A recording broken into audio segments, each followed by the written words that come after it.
Assalamualaikum warahmatullahi wabarakatuh.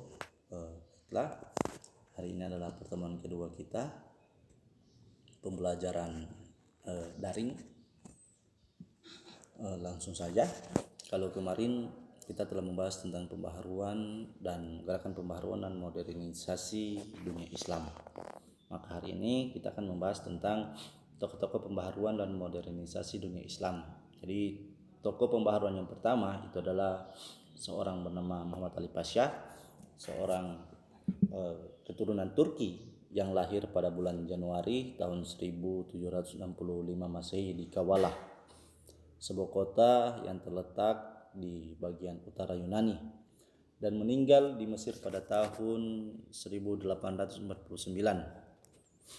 Negeri ini telah menjadi bagian kekuasaan Turki Utsmani yang berpusat di Istanbul sejak ditaklukkan oleh seorang sultan bernama Muhammad Al-Fatih atau Muhammad II Al-Fatih pada tahun 857 Hijriah atau 1453 Masehi, dan baru dapat melepaskan diri dari kekuasaan Istanbul pada tahun 1245 Hijriah atau 1829 Masehi. Ayah Muhammad Ali Pasha bernama Ibrahim Agah, seorang imigran Turki kelahiran Yunani yang mempunyai 17 orang putra, dan salah satunya adalah seorang bernama Muhammad Ali Pasha yang kita bahas hari ini. Muhammad Ali Pasha adalah seorang pembaharu Islam pada abad ke-19 hingga abad 20 Masehi. Ia adalah orang yang pertama kali meletakkan landasan kebangkitan modern di Mesir setelah munculnya kesadaran umat Islam di Mesir akan kelemahan mereka dalam menghadapi ekspansi Prancis oleh Napoleon Bonaparte pada tahun 1769 Masehi sampai 1821 Masehi. Selain itu, kontak budaya Barat terhadap umat Islam ketika itu sangat tinggi. Ditambah lagi dengan hancurnya kekuatan Mesir oleh Napoleon Bonaparte. Alasan ini kemudian dijadikan tolak ukur bagi para pemuka Islam Mesir untuk melakukan pembaharuan terhadap kondisi umat Islam ketika itu. Muhammad Ali Pasha mulai melakukan upaya-upaya pembaharuan terhadap Mesir pada tahun 1765 sampai 1848 Masehi. Ketika Muhammad Ali Pasha masuk dalam dunia militer atau kedinasan dalam dunia militer, ia juga menunjukkan kecakapannya. Jadi pas dia masuk, seiring berjalannya waktu, dia menunjukkan kecakapannya, keahliannya, kemudian dia sehingga pangkatnya cepat naik menjadi seorang perwira.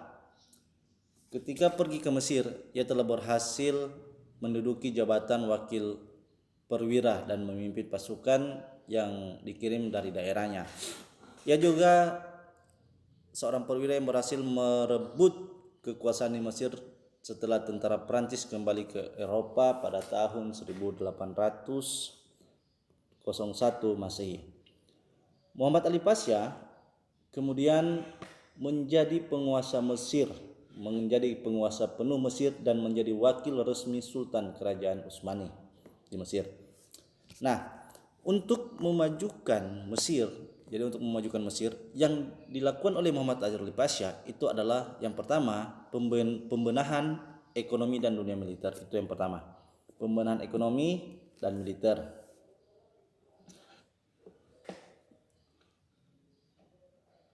Kemudian Muhammad Ali Pasha juga melakukan program pengiriman tentara untuk belajar di Eropa. Pemerintahan Muhammad Ali Pasha itu berlangsung sekitar 1804 sampai 1849 Masehi. Sejak Muhammad Ali Pasha menguasai Mesir, ia telah melakukan upaya pembaharuan baik dalam bidang politik, militer, ekonomi, pemerintahan maupun pendidikan. Proses pembaharuan ini dipengaruhi oleh proses transformasi dan majunya ilmu pengetahuan serta teknologi, baik dalam kehidupan sosial maupun perkembangan intelektual yang lahir dari sebuah paradigma baru. Dengan kata lain, pembaharuan merupakan sebuah gerakan yang bertujuan untuk mengubah kondisi ke arah yang lebih baik yang ditimbulkan dari kemajuan ilmu pengetahuan dan teknologi. Kemarin sudah kita jelaskan, sudah kita bahas bahwasanya gerakan pembaharuan adalah upaya untuk menyesuaikan perkembangan zaman. Di situ ada gerakan yang tadinya kurang berkembang menjadi berkembang, dari yang tadinya kurang maju menjadi maju, dari yang tadinya malas menjadi lebih rajin. Itu adalah suatu gerakan pembaharuan, artinya merubah. Kita lanjut. Jatuhnya Mesir ke tangan Napoleon Bonaparte telah menyadarkan pemikiran Muhammad Ali Pasha. Ia juga banyak melihat kemajuan yang dicapai negara-negara barat, terutama Prancis yang begitu hebat. Kemajuan dalam teknologi militer telah membuat Prancis dapat dengan mudah menguasai Mesir pada tahun 1798 sampai 1802 Masehi. Lahirnya keinginan Muhammad Ali Pasha untuk memajukan peradaban modern termotivasi dari unsur-unsur dan hal-hal baru yang dibawa oleh Napoleon Bonaparte. Ketika ia memimpin ekspedisi di daerah-daerah kekuasaan pemerintahan yang dibangun oleh umat Islam. Jadi, menurut Muhammad Ali Pasha, kunci utama untuk mencapai langgengnya kekuasaan adalah mengubah sistem militer. Kemudian ia mengundang seorang kolonel Prancis bernama Seve, yang pada akhirnya kolonel ini pun memeluk Islam dan mengganti namanya menjadi Sulaiman Pasha.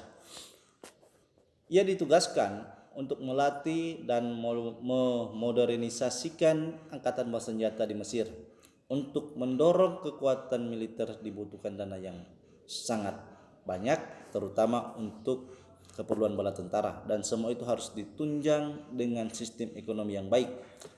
Maka kemudian ia pun terdorong untuk mempelajari ilmu ekonomi yang telah berkembang di Eropa. Jadi tadi kita sudah membahas bahwasanya menurut Muhammad Ali Pasha untuk melanggengkan sebuah kekuasaan adalah dengan cara mengubah sistem ekonomi.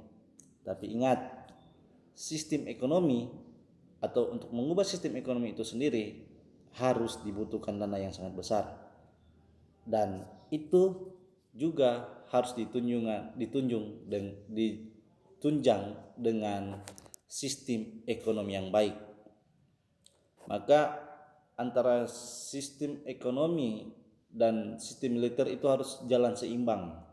Tadi sudah dijelaskan bahwasanya yang pertama dia lakukan setelah dia menguasai atau menjadi penguasa Mesir seutuhnya adalah dengan mengubah sistem ekonomi dan militer, karena dua hal itu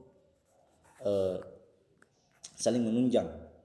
Sia-sia kalau ekonomi baik tapi sistem militernya artinya sistem militernya lemah. Maka sama halnya bila kita memaksakan untuk memperbaiki sistem militer tapi ekonomi kita kurang baik, maka kedua-duanya harus saling seimbang.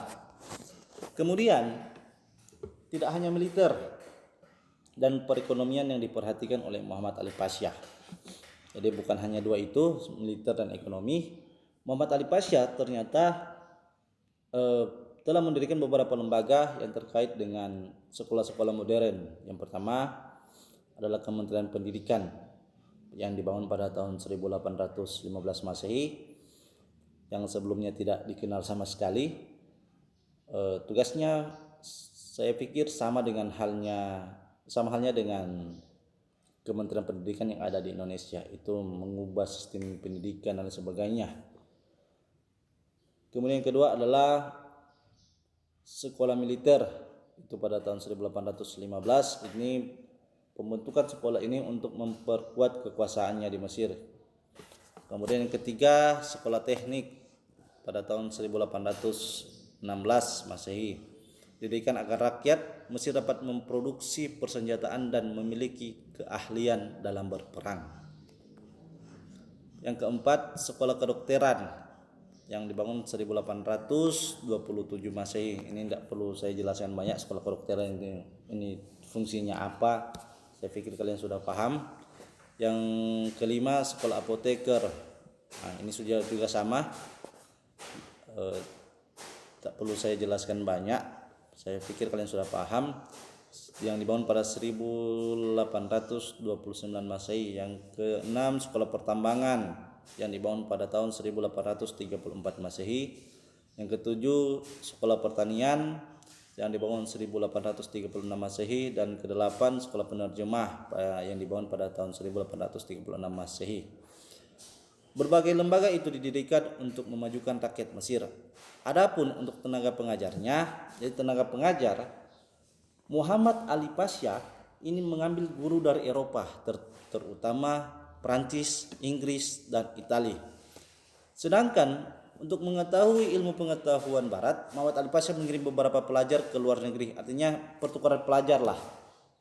Begitu pula dengan para cerdik pandai yang dipimpin oleh Rifa'ah At-Tahtawi.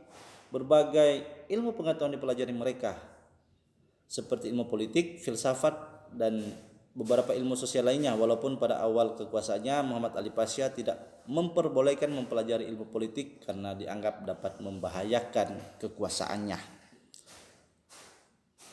Selain itu, ia juga mengadakan pembaharuan dalam bidang administrasi dan birokrasi yang dianggap sangat penting pengaruhnya bagi masyarakat Mesir.